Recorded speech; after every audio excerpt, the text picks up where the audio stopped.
The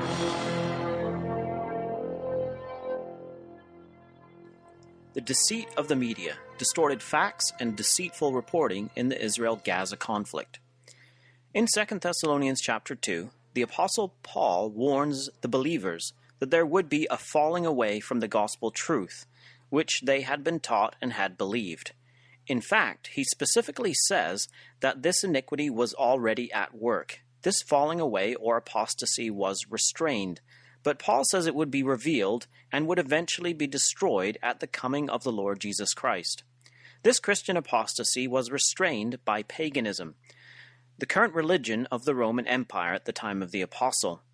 When paganism was removed out of the way by the armies of Constantine, a changed Christianity was the new religion of the empire. The figurehead of this falling away is called that man of sin, who exalted himself above everything, so that he as God sitteth in the temple of God, showing himself that he is God. One of the important attributes of this apostasy to notice, which is emphasized in Thessalonians, is its ability to deceive. Verse 9 talks about its signs and lying wonders. Verse 10 talks about deceivableness of unrighteousness. Verse 11 talks about a strong delusion. This system deludes people with its fake signs and wonders. When Constantine fought the battle of Milvian Bridge, he did so having said he saw a sign in a dream. This is a pretended sign or lying wonder. Many of these have been claimed by popes and emperors. Daniel 8 tells us about the king of fierce countenance. This king equates with the Roman power. Again, it is noted that this power is known for deception.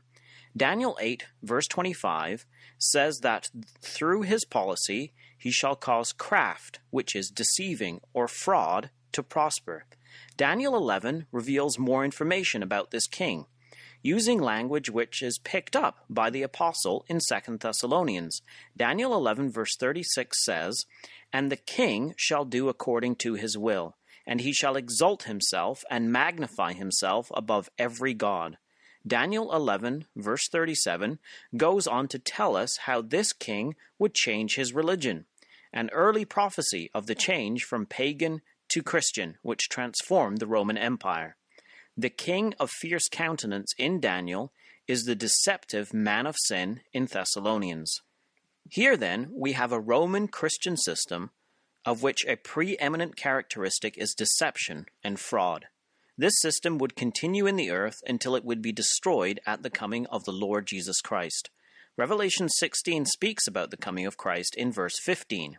In verse 13, 3 latter-day symbols are mentioned, who are all of Roman lineage: the dragon, the beast, and the false prophet.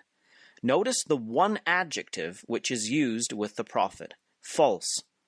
This same characteristic that we have seen in the other chapters. From this false prophet and the latter-day Roman political systems which he is associated with come forth 3 corrupting teachings. They too are said to work miracles. These would be the same fake miracles as we saw in Thessalonians. These teachings and fake miracles bring all the nations of the world against Israel in the battle of Armageddon. Notice the order of events as prophesied in Revelation chapter 16. First, frog spirit teachings go forth, the philosophies that will gather the nations against Israel. 2, the return of the Lord Jesus Christ. And 3, the gathering of the nations to Armageddon. We see then that first deceptive false teachings go out into the world and turn the nations against Israel before Jesus Christ returns.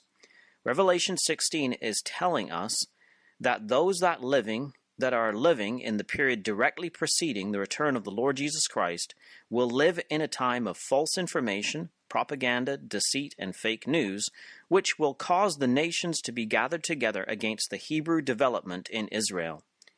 If we take the message of Revelation 16 for our time, we should be very skeptical of everything we hear on the mainstream media as regards Israel and anything else. Honest Reporting recently rounded off an examination of instances of YouTube banning content by saying, to paraphrase a quote wrongly attributed to Orwell, but which resonates strongly today as we seemingly edge towards the dystopian society that he predicted. In a time of universal deceit, telling the truth is a revolutionary act. We are living in a time of universal deceit. This is exactly what the Lord Jesus said it would be in Revelation 16. Jesus specifically warned his servants who would be living just before his coming that it would be a time of deceit and falsehood. During the recent war, when Israel was attacked by Hamas in Gaza, there were many examples of deceit in the media. The mainstream media, as usual, emphasized Israel's operations in Gaza against the terrorist organization Hamas over the 4,300-plus rockets fired by Hamas at Israeli civilian centers. Here are some examples of deceptive media reports during the conflict. A CNN analysis was entitled, "Hell Has Been Unleashed in Gaza," and is typical of the type of the reporting on Israel in the mainstream media. Reading the analysis, any logical person would think that Israel had unleashed hell on Gaza. However, Hamas had started the war, and by the time of the analysis, had fired well over 1,000 missiles targeting Israeli civilian centers. In order to find this out, you would have to read to about halfway through the article. Seeing that on average only 16% of people read a web page word for word, and seeing that readers will on average only read about 20% of the text on a page, most CNN readers will never know this. The analysis does state near the beginning that, since Monday evening, Israel's aerial operation has left more than 60 Gazans dead, militants among them, but more civilians, according to figures from the Gaza-based Palestinian Health Ministry. More than a dozen of them were children. A few crucial pieces of information are missing from this sentence. First, the Gaza-based Palestinian Health Ministry is operated by the terrorist group Hamas. Their numbers simply cannot be trusted.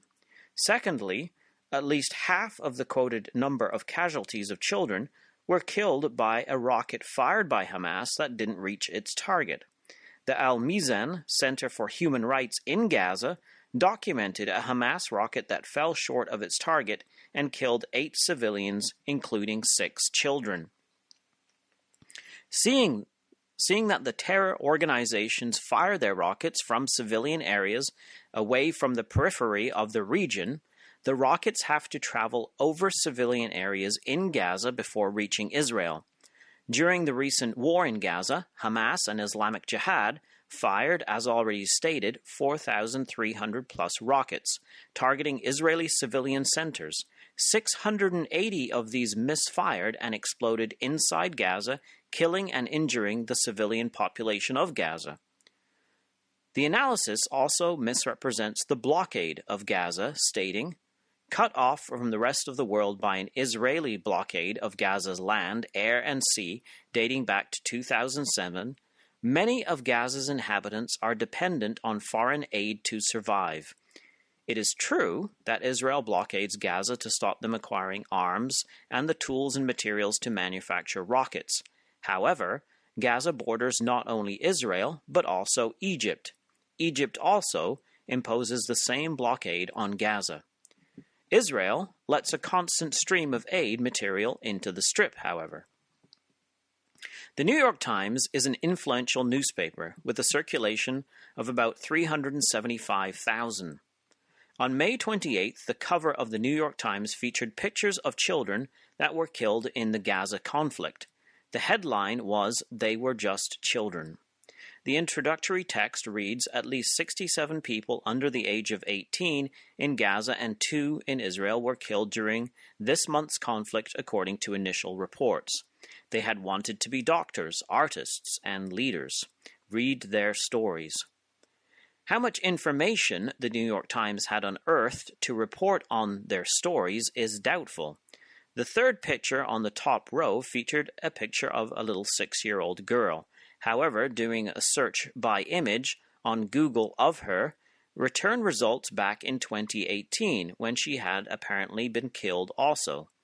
The anonymous girl has been used countless times to falsely accuse Israel of killing children. Again, one of the main sources for the article was the Hamas-run Gaza Health Ministry. One of the children was a 17-year-old fighter in the Hamas terror organization. Not readily apparent, but once again a number of the victims were killed by Hamas terror rockets that did not make it.